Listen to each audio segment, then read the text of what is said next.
But I wanted to do something very simple, a simple thing today, and particularly discuss about the attitude of gratitude. The attitude of gratitude, and just a very simple discussion. Yesterday, in our Bhagavatam class, we were mentioning how people, and what to say of spiritualists, need to be much more careful now about their mental and physical status. That basically, people's immune systems are being bombarded like anything.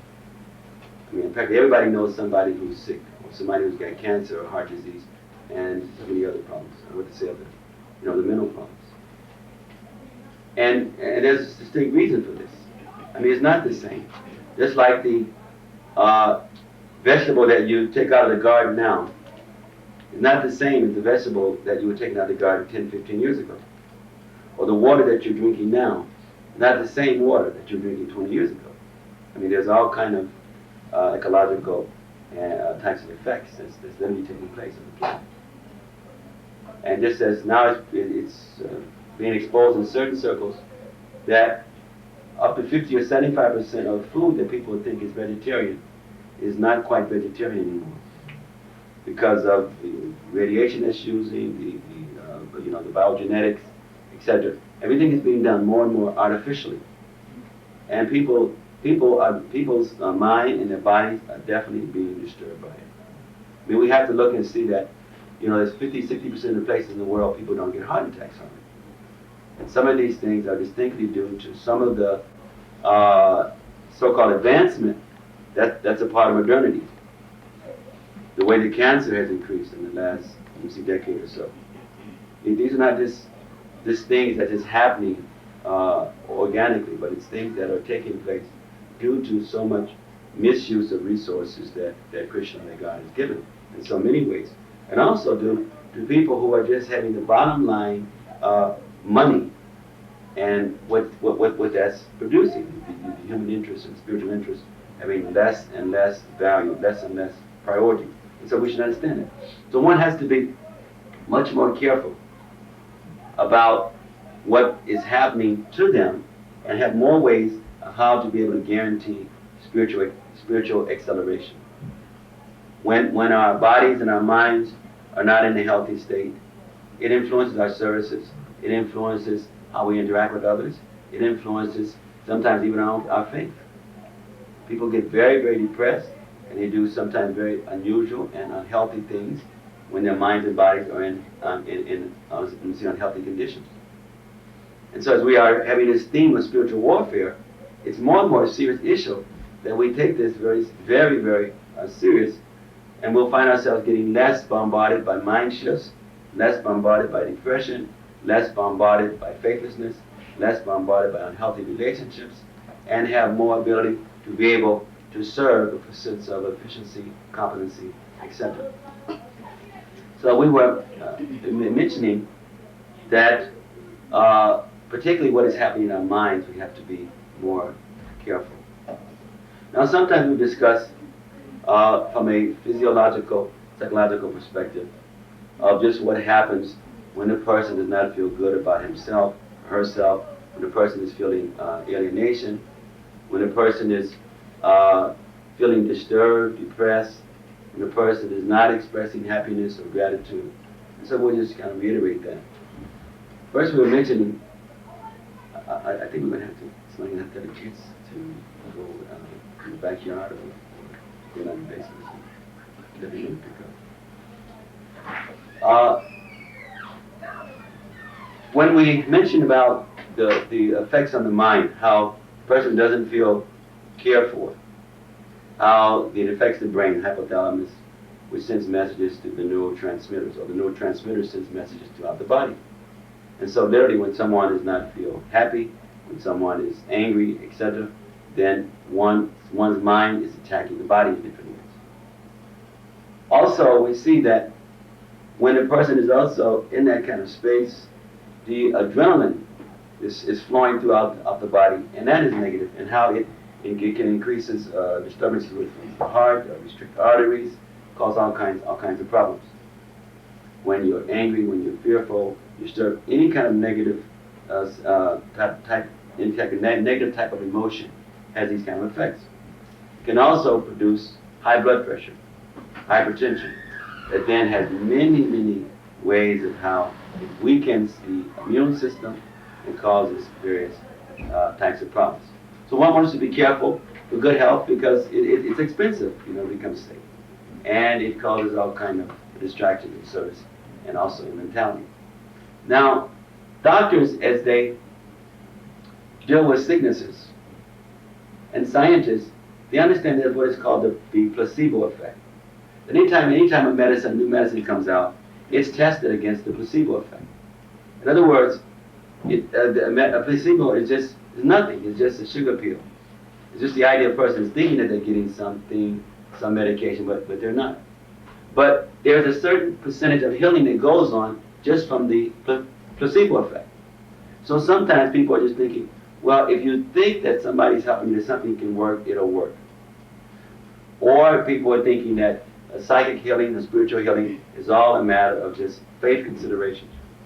Well, recently doctors are beginning to find out, scientists are beginning to find out, there is some truth in that.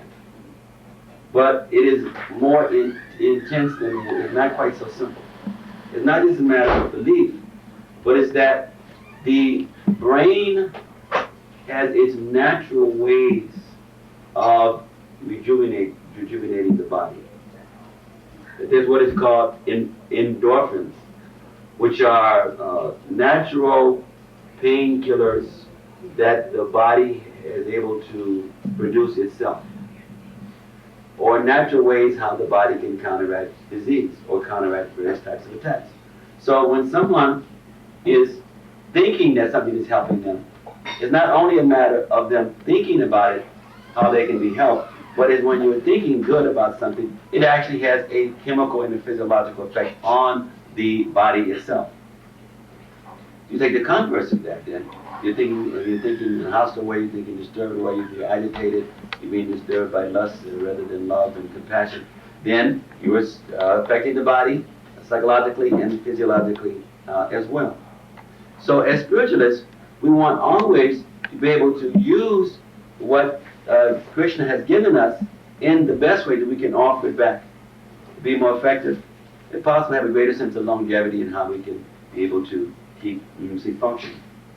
So we wanted to look at this conception of gratitude, the attitude of gratitude, because so many times things go bad in our life and continually go bad because of what's going on in our minds. When we are having this mindset of impoverishment, this mindset of fear, we're having this mindset of lack of appreciating how everything is ultimately being arranged, directly or indirectly, by Supreme Personality of Godhead. When we minimize that, then we distract so much from our progress. We take away so much from our physical and mental sense of well-being. And we cause failure, even though it's the exact thing that we don't want, we actually bring failure upon ourselves. So this attitude of gratitude or appreciation is literally understanding more that everything is resting upon the Lord. We say, Mata Prata Nananya Kintinis Vidanajaya, if we really accept that things are resting on Supreme Personality of Godhead, then whatever's happening in our life, we look at how we can use it for growth, what it's trying to tell us, how we can be able to serve better, what we can learn more about others, about ourselves, about the environment, how we can appreciate more the power and the mercy of the Lord, how we can understand better what ways that Maya influences us or influences someone else, and how to get around it, how to be less distracted, less disturbed by it, etc. So I was just thinking as I came in, some weeks back from India and Europe, and just having more and more a mindset of gratitude, which I literally try to do on an ongoing basis. And I was just seeing how for instance, with our ministry, our tape ministry. Now the tapes are going out. We have a ministry now in West Africa. We have a tape ministry in South Africa. We have a tape ministry in England. We have tape ministry, of course, here in America. We have the tape ministry that's starting in Holland. And now the books are being translated in so many different languages and going out in so many places. And especially in Europe, we have people ordering 50, 60, tapes at one time. And as I did the travel to different countries, I was shocked to see every country we went to that the books are selling and beginning to increase. One book is calling another book to sell. And right as we're sitting here, the copies of the leadership book in Russian, they're in the mail now, and they'll be coming. And in a couple of weeks, some of the books in Polish will be finished. And the bigger one is finished now in Spanish, and now it's just a matter of typesetting. Anyway, we're just seeing that so many things are happening. We gave reports from Africa, preaching is expanding on the masses as well as, to the government officials and the educators and those in the legal profession. We're still waiting to hear some things back from Zurich and back from France. But Australia, the preaching is expanding, and the devotees are doing very wonderful. And there's so many ways where we're excited of how Krishna is sending us wonderful, wonderful helpers to do so many different things. Just a few days ago, Spiritual Warrior 3, of course, went to the printer. And in a couple of weeks, we'll have it. And then in about a week or so, the new edition of Beggar 1 will be finished, and then it'll be going to the printer, etc. So many wonderful things happen. Now with IFAS Europe going, and we're getting every other day we're getting some reports about what's happening, with IFAS Europe. Now there's a branch that'll be registered in Croatia, and now it's working out of Ireland, and the boys are doing some transcribing, from England, helping with the IFAS branch that's in Ireland. So this kind of synergistic effect is quite exciting. So I was in a mood of gratitude, thinking that how Srila Prabhupada is being so kind, and how unusual things are happening in spite of ourselves.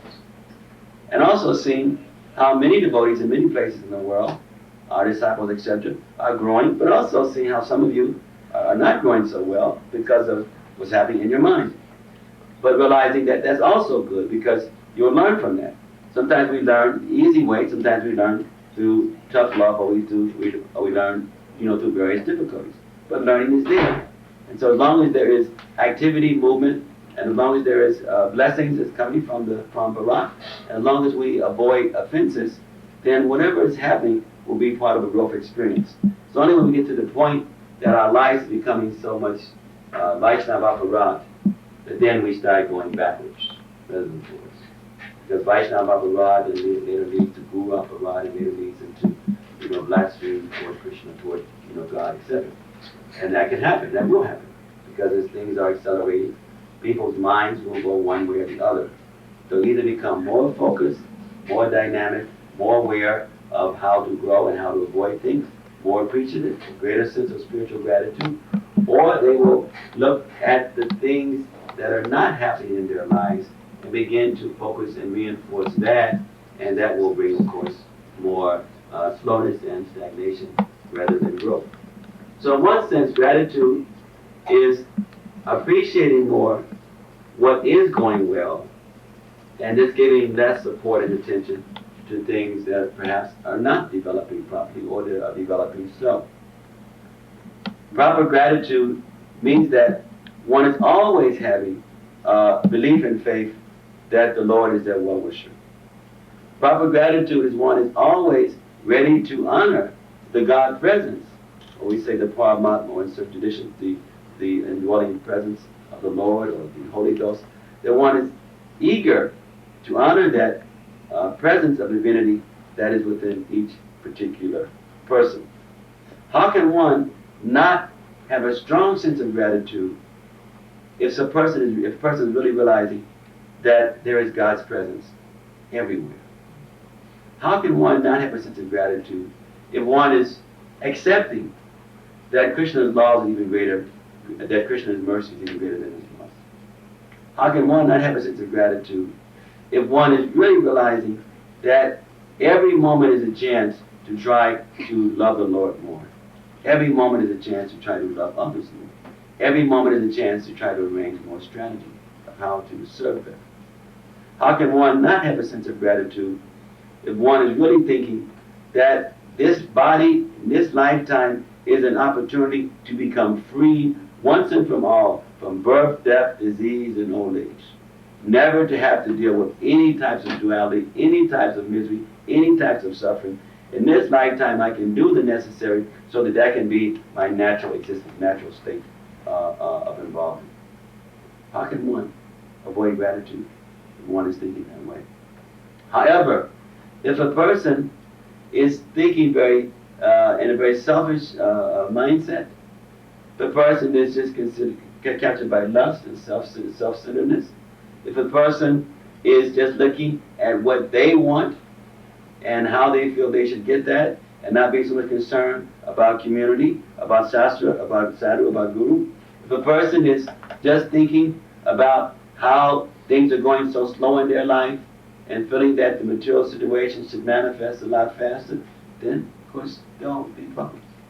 Or we emphasize sometimes the enemies of the mind. Kama, Krodha, Mohan, Nada, these things of anger and lust and Vaya and fear and Matsuya, enviousness. These are certain types of enemies that are constantly attacking one's spiritual acceleration, that particularly find themselves mostly jumping on the mind. So now, if there is enviousness, then of course there will be difficulties in one being able to have gratitude, because one will be thinking that things are not happening for them as they would like. Enviousness or jealousy, etc. If someone is too fearful, they are not appreciating the moment. They're not appreciating what has happened sufficiently. And they're just in anxiety about some anticipations about the future. If one is too much captured by the illusions, then one will not see and experience what is divinely there. Just like sometimes a person's ego, we're discussing too much about ego, so we can bring in ego again. Sometimes a person's ego, they're thinking too much about themselves, or they're having such illusions of grandeur about themselves, etc., cause them not to be able to appreciate others and not to recognize how God is the greatest. Or sometimes one's insecurities, sometimes one's inferiority complex, the complexities, causes also a person to not have proper gratitude. Many times you can do things for people, or Krishna can be arranging so many wonderful things for the person, and the person is so not accessing gratitude because they have such low esteem about themselves. They're not able to actually see and contact with what is happening and be able to identify with it. In other words, it's like they're invisible to what is really going on around them, and they're not appreciative. So either by having big ego, hankara, it can cause us not to be able to be grateful. But also, another form of ego expression is too much lack of respect for oneself in relationship to one seeing him or herself as a servant, as an agent of God, or as a child of God, or as part and parcel of the Lord. Then many times people have that mood that you do something or you arrange things and they never express gratitude. There's so many people these days who probably never say thank you. Some of them don't say thank you because they feel that they deserve it, and even more should come. Some don't say thank you because they're really not aware. They're not sensitive to what you've done or to what others have done. They're not appreciative. Because they have such low self-esteem about themselves, they're not seeing and respecting and appreciating what has come to them because their low self-esteem does not allow them to attune to it. Or they have such high, inflated self-esteem of themselves that if things are happening to them and around them, they are just thinking that it is just mediocre because more should come and they're more demanding, and so they're not appreciative, etc. But one way of being able to take better care of our physical bodies, our mental, emotional state, and of course our spiritual status is being more thankful. As spiritualists, we should constantly be in the spirit of thank you. As we interact with people, we should constantly be in the mood of thinking and saying thank you. Thank you for helping me to see that I'm envious. Thank you for helping me to look closer at my ego. Thank you for helping me to look closer at how I'm so selfish. Thank you for helping me to look a little closer at how I need to be a better parent. Thank you for helping me to look a little closer at how I need to be a better disciple. Thank you for helping me to look a little closer at how I can preach more effectively. Thank you for helping me to be a little more closer at how I can try to use every situation for giving it back to the Lord or for glorifying the Lord. Thank you for setting a good example. When there's too much ego, other people set good examples. Our own ego will not let us appreciate such. When our ego is too much, other people are helping us to look closer at ourselves, and we simply go into hiding, or we get into a defensive mode. But if we are evolving spiritually, we will constantly be in a mood of gratitude because things will be happening in our lives that will genuinely show us that we are advancing. When we are genuinely advancing, we become more humbled by what is happening that we can see is beyond our own means. We become more humbled by the great ecstasy that we're beginning to experience. We'll feel unworthy as we're experiencing such, but eager to have more. And as we understand that as we allow the Lord to work more through us, more experiences will happen, we'll become in awe of anticipation of waiting for the next experience, see the next adventure. Why people are so sad and depressed and anxious and disturbed. It's rare to find people who have a genuine sense of gratitude. Even in the spiritual community. People are more thinking, this didn't happen, that didn't happen, this person did this situation. Why? Because they are so much in a mindset of fault-finding and cynical and even having low esteem or even having inflated esteem that they miss the basic, beautiful realities. Often people, they go constantly fault-finding. And so there are many issues that are there that they can align themselves with, but their nature is just like the rat or just like the germ. It connects with situations that are unhealthy, or the rat is eager to go to places that are filthy. Some people's minds are so much disturbed with so much lower self-esteem, or so much inflated situation, or the mind is so much accepted mediocrity or inferior connections that it constantly looks only for that and embraces such and holds on to it tenaciously. And then people begin to wonder why they are so unfulfilled, why they are not happy when they're around others, when they're able to serve. Why even when they're with people, they're still just thinking about only their plan, their idea, their particular material pleasures, and even sometimes as spiritualists, they're thinking the same way, only about what particular things they want to have fulfilled based on their particular desires. This has nothing to do with spirituality. A true spiritualist practically does not think of themselves. In the higher spiritual realms, practically thinking of oneself is almost almost inimical to the loving exchanges. Love can never be just thinking about me, what I want to experience, what I want to do, what I need. That is never about love. Love is always about what can I do, how can I do it, which way can I do it best. And looking close at one's beloved to see if one is being on target, and if not, being completely eager and ready to make a shift to do what is going to please one's beloved. But people don't love. They do not love themselves, nor do they love others. And therefore, they have the attitude of utilitarian, opportunistic type of reflections. And in most cases, it's even anger, because they're disturbed that others may be interfering with their particular plan. And so people form parties, they form clubs, they form groups, and they form all types of alliances, even marriage, simply based on how someone is going to help to fulfill what they want. And then you have miserable people all over, one community, another community, one situation, another situation, because love does not come out of selfishness. It blocks it. Gratitude is an integral part of honoring the things that God has already done. Gratitude is a particular consciousness of appreciating what others have already done for you with you, etc. And therefore you are appreciating that, and you're living and imbibing so much happiness about life as you reflect on such. It is not being in anxiety about the past and carrying the past on into the present and the future.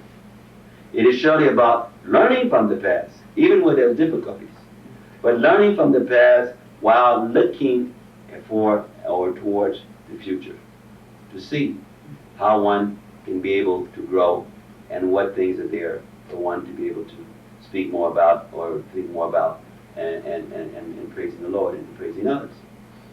When we think too much about ourselves, we will disturb others. We will have emotional, psychological, and physiological problems that will make our spiritual acceleration more complex. When we are thinking more and appreciating more, honoring life as it appears in many, many forms, and trying to see the Krishna factor there selflessly, then one will advance faster and they will have more genuine sense of spiritual maturity. And a sign of that is that they will not be playing so much into the duality. There is one branch of therapy, psychotherapy, that is called logotherapy. And this is a particular school of therapy that does not play into the usual way of looking at issues concerning mind-body problems. It does not look at the personality in the same way, of the ego versus the id versus this or that superego, but it looks at the fact that humankind has a higher calling. And the real issue is how people are pursuing meaning in their lives. It examines that really life is ultimately about one giving themselves. The more one humanness comes out, is the more one that one is able to give him or herself in service or for connection of the beloved other. It looks at the fact that life is not just a mechanical expression.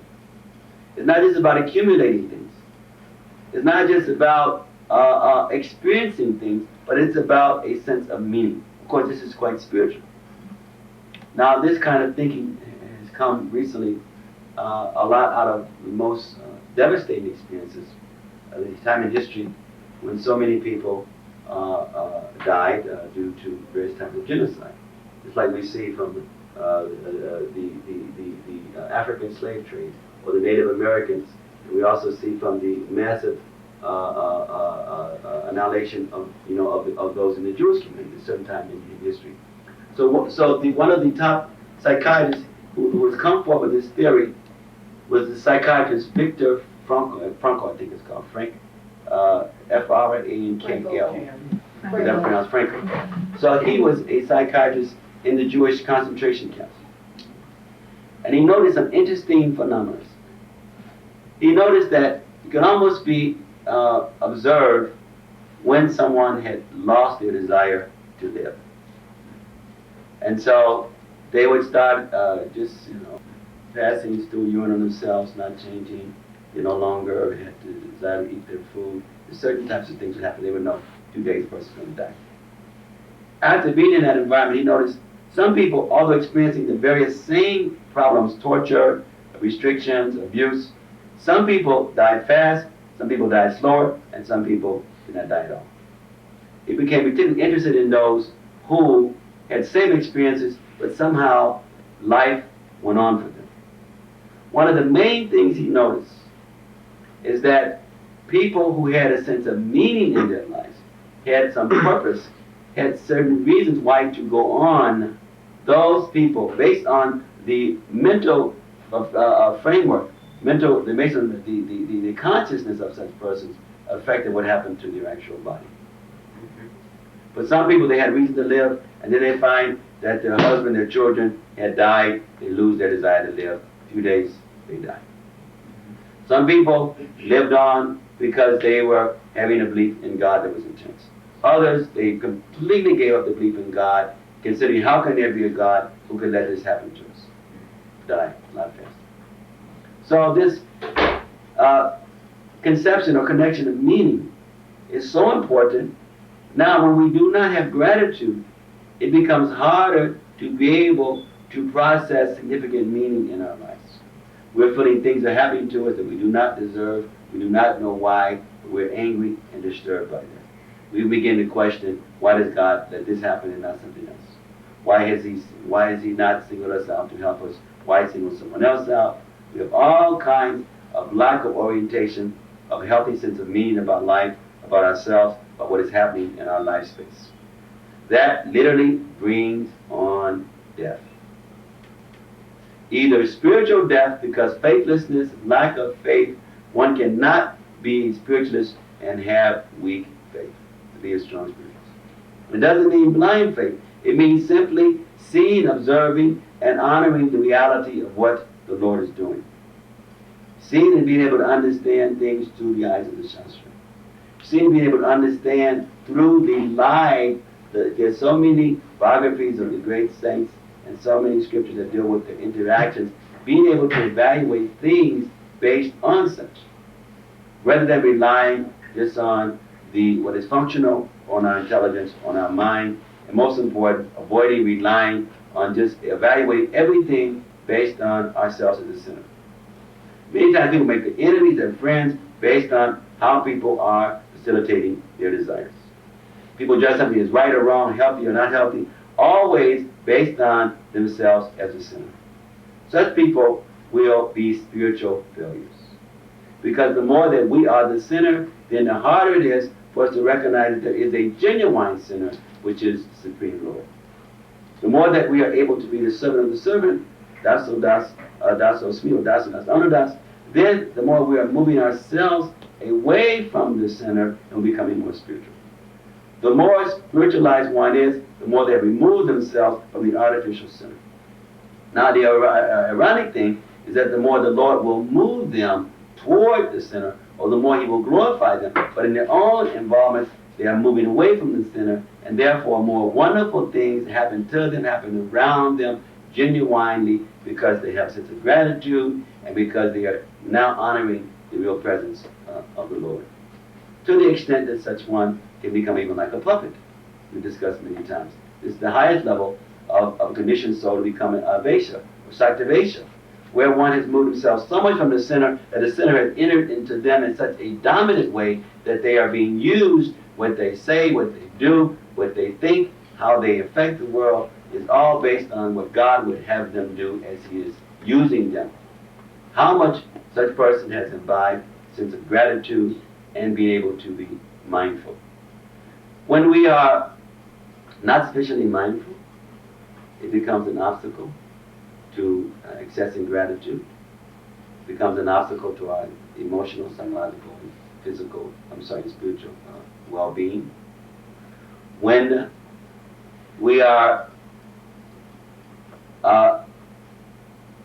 not saying thank you and thinking it and meaning it,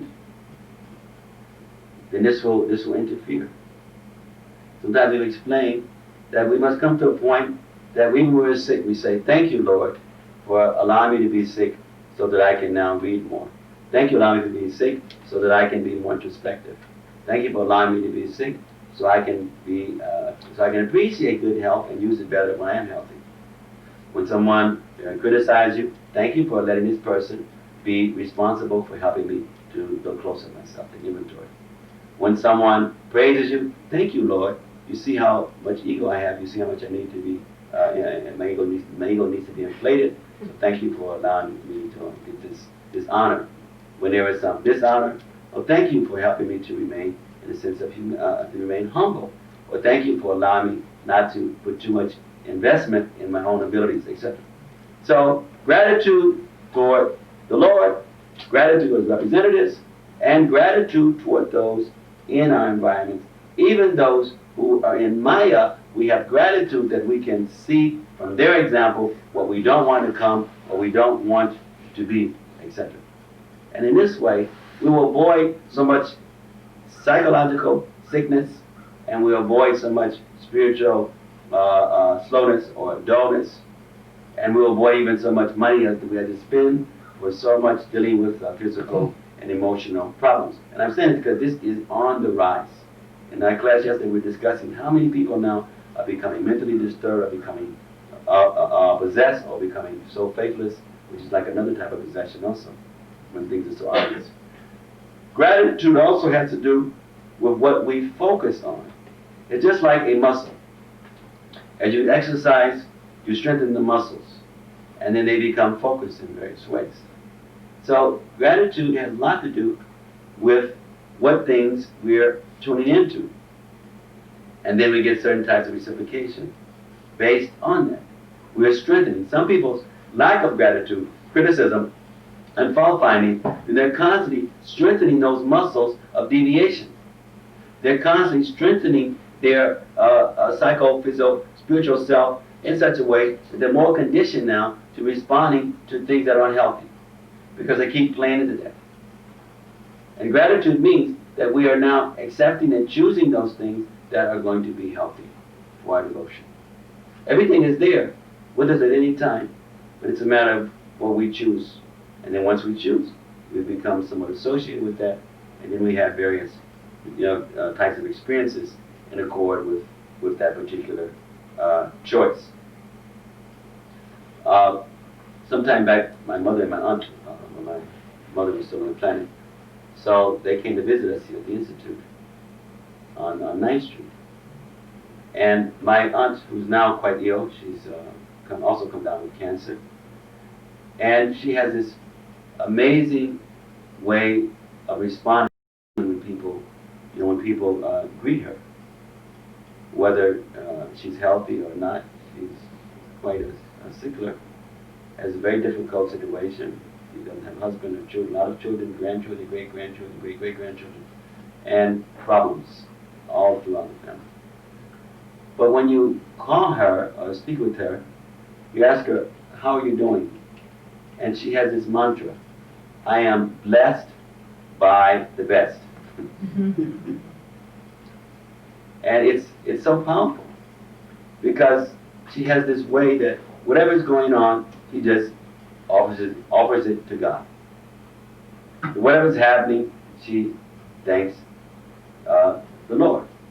And because of that, even though she has so many problems, economically, socially, etc., the family, that there's always this type of vibrance.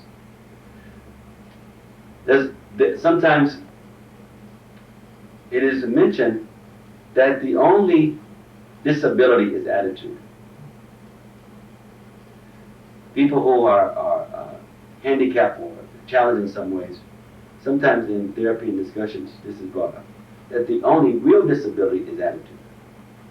There are some people who have all kinds of disabilities, but it does not interfere with their ability to love, their ability to serve, and their ability to be thankful to God. Other people have disabilities, even slight disabilities, and they are so morbid that they lose the chance to do what they can, or they just wait on everybody to do what they should be able to do for themselves, and they go life year after year totally frustrated and depressed. Such people are not very spiritual. Because if we are spiritual, we accept that, yes, karmically I have this particular situation, but there is still opportunities to glorify the Lord and to appreciate others. But when there is too much, again, either inflated ego or lack of self-esteem, which also minimizes God, it's another way of playing God. We play God by feeling ourselves to be so important, or we play God by being so much concerned about ourselves that all we can think about is about ourselves.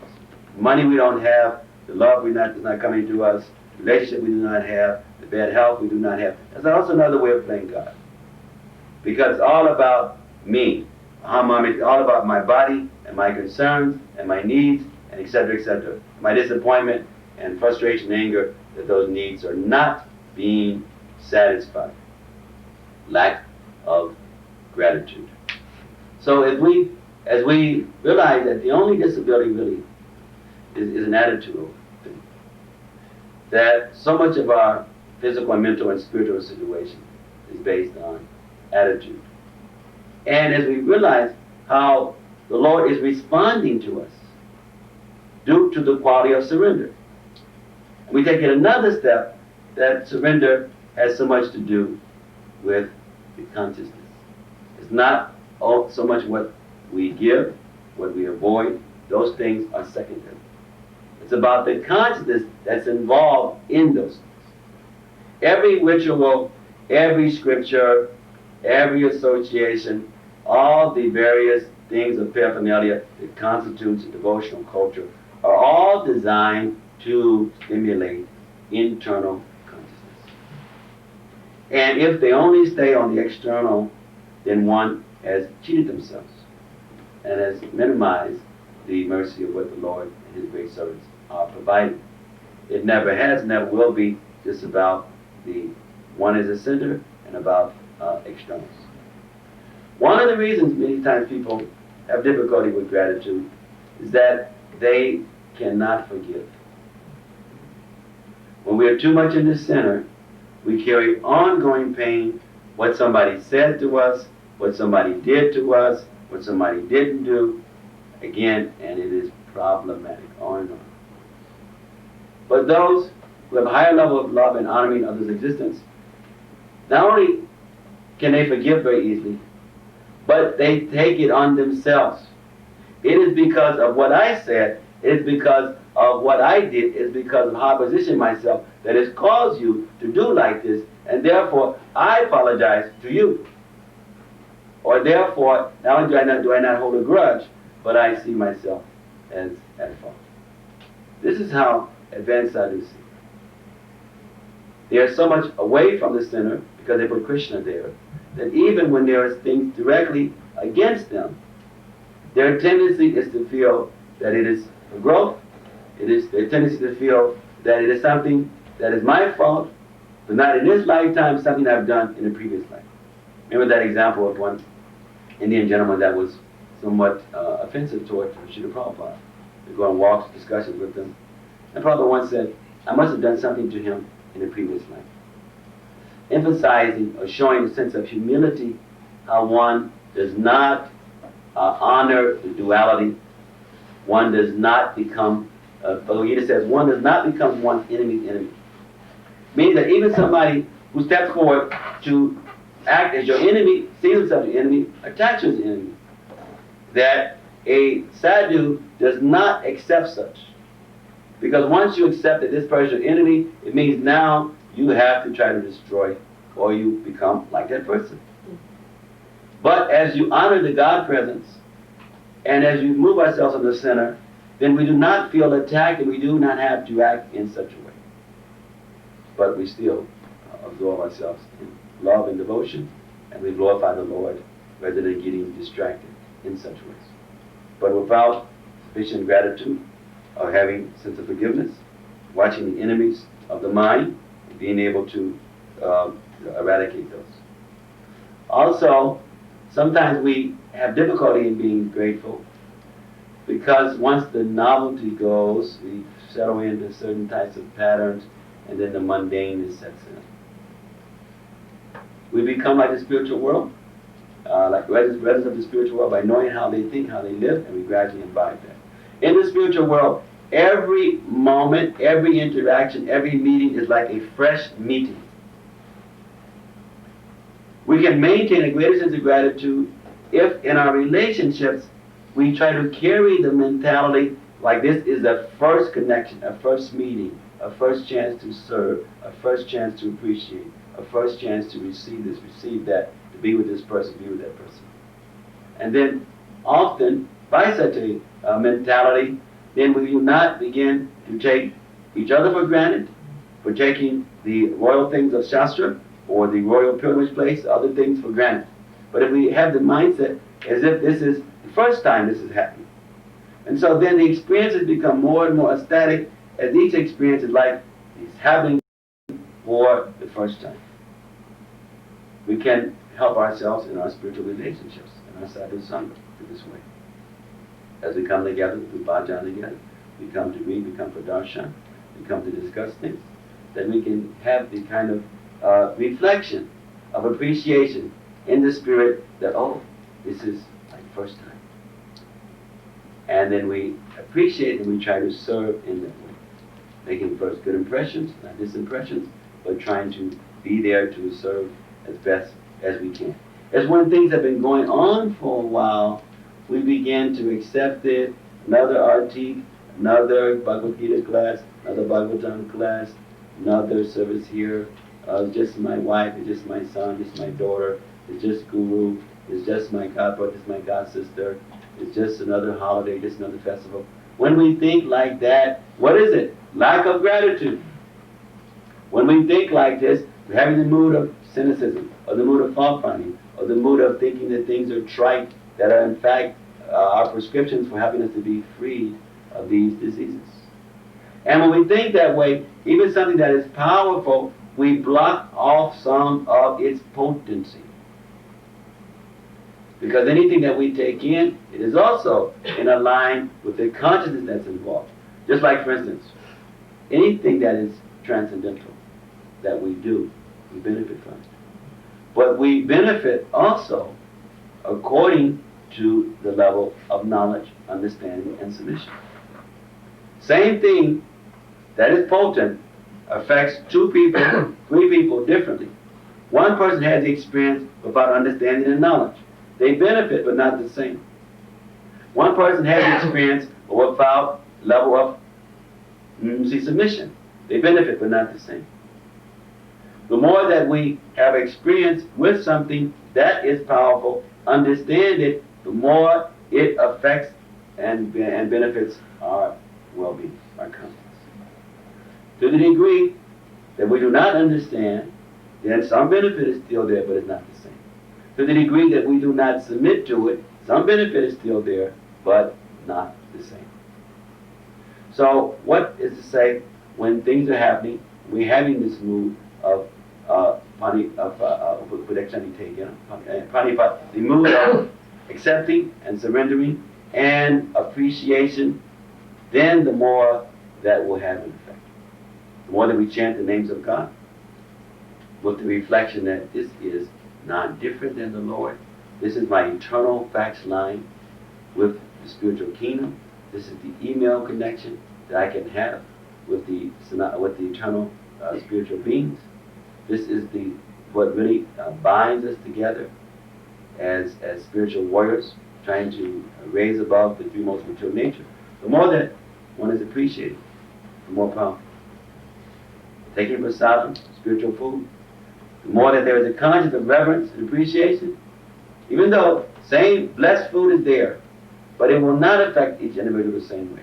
It's according to the element of consciousness, submission, and reciprocation of acceptance. So we're just bringing up these things just to draw more attention to the importance of attitude. That our spiritual life has to do with service and relationship, sambandha, but more important than the service rendered is the attitude of service. The physicality, the physical is there, but with hopes of developing more of the attitude. The attitude is not in the right place, then very small results will develop. Even though we may do so much, know so much, arrange so much, if the attitude is there, then this is what the Lord is looking at.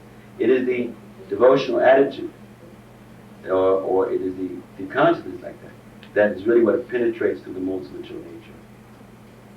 It is the service attitude, even more than the actual service that is rendered. The rendering of service, it has its way of affecting the internal, but it is the internal that's most important. Last thing we see, there's so many stories, we'll share one or two, that are there in the Vaishnava tradition as well as all various theologies emphasizing the importance of proper attitude, being in the right place, and how there's auspiciousness and spiritual progression and reciprocation.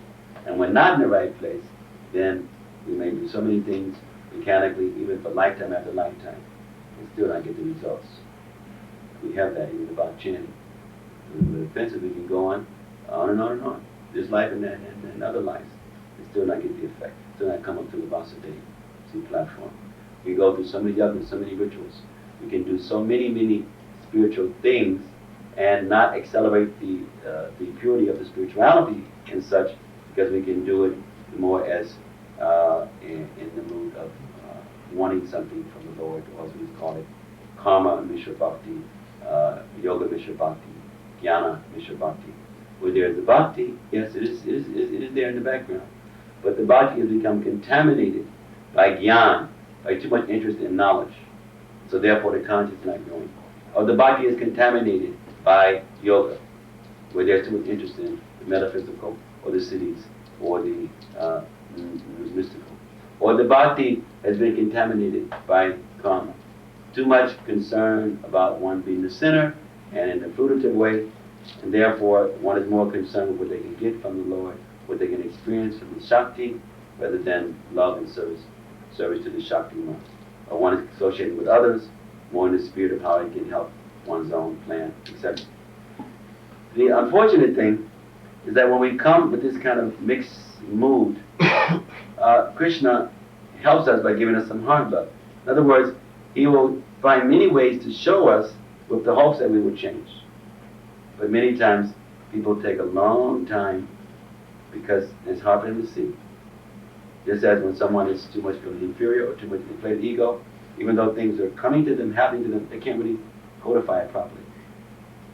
So it can take a long time with such, or it often takes disasters in one's life. There's a death, or there is some calamity. Many people make a big shift in consciousness when some kind of a disaster that really shakes them and makes a change, and then they begin to start looking closer at what is happening. They begin to have more gratitude.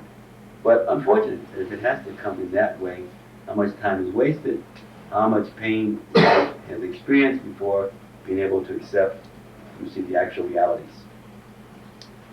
We see the story in the Chaitanya Charitamrita of the wonderful kirtans that used to go on and Srivasa's house, nighttime kirtans, where Lord Chaitanya and these wonderful associates would come together, and they were only in an environment with those of their own kind, those who were completely in loving mood with the Lord, completely surrendered, completely understanding that there's no accidents, everything is controlled by the Lord, completely themselves all motivated, conditional things, not in part of their consciousness, etc. So therefore, there was highest expression of gratitude. They could be with each other and be glorifying the Lord in such ways. So once Srivas was approached by this young brahmachari who wanted to come and to be a part of the environment. And he was extremely austere, very knowledgeable, very austere, only just drank milk. He had such an austere, such a broth that he would only just take a little bit of milk. He was just being oblivious to the material body, the material world, and only being in a desperate mood, trying to get the mercy of the Lord. That he was saying, sometimes austerities are like that. Some austerities are literally saying death to the physical and life to the eternal, to the spirit.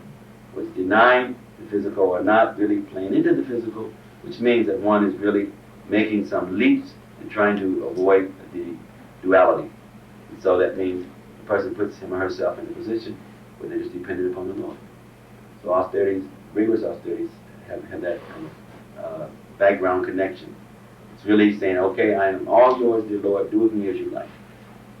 I'm ready to put myself so far from the center. I'm not even going to be concerned about my eating. I'll be concerned about my living accommodations. I'm not going to be concerned about fame, adoration, distinction, any of these things, subtle or gross. I'm taking myself fully from the center so that I can honor you and throne you properly and worship you in such a way. So this brahmachari, he was basically like that. So much minimize the things that people normally pursue for themselves. And so Srivas was eager to invite him, let him come. He felt this is a very special person. He can have our association. But Lord Chaitanya noticed that the atmosphere was different. Because whatever we carry, of course, it spills over to the atmosphere. He could see that there was some difference. And his ecstasy was not quite the same as some visitor had been invited. And make a long story short, so he later called out to find out who this was. And Srivas really could, yes, and invited his Brahmachari. And Lord Chaitanya was not impressed. Srivas was explaining, but he is very austere. He is like that. Lord Chaitanya was saying, it is not these austerities that can get my mercy. Even these very extreme levels of commitment and austerity.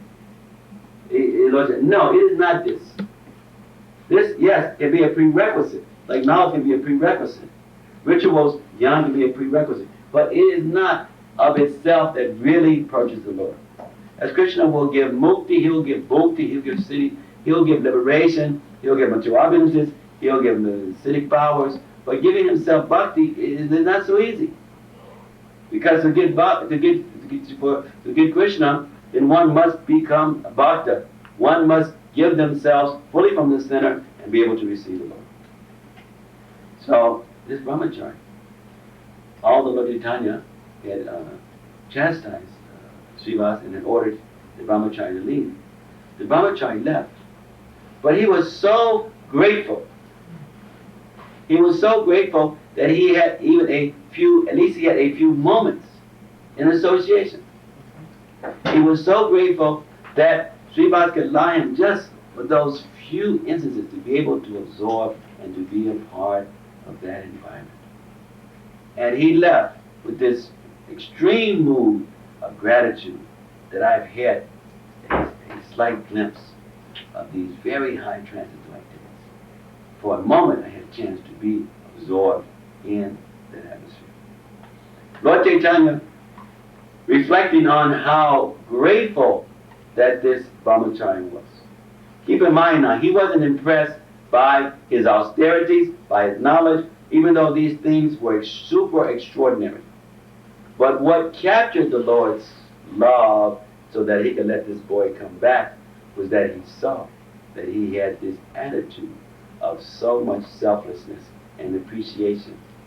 So much appreciation of what he was allowed to experience, so much appreciation of those he associated with. The Lord Chaitanya called for him back and allowed him to be able to be a part of the ongoing exchanges in such a way, due to attitude of gratitude.